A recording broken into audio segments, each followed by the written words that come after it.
BMW dengan 20 e-sport, terus juga mobil all new Jimmy, terus juga ada dapat belasan Vespa dan juga puluhan smartphone dan ratusan juta saldo tabungan.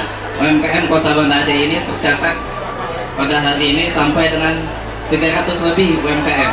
Dan kegiatan Car Free Day ini dan hadirnya Bank Syariah Indonesia, kegiatan ini semakin meriah dan akan terus berkelanjutan.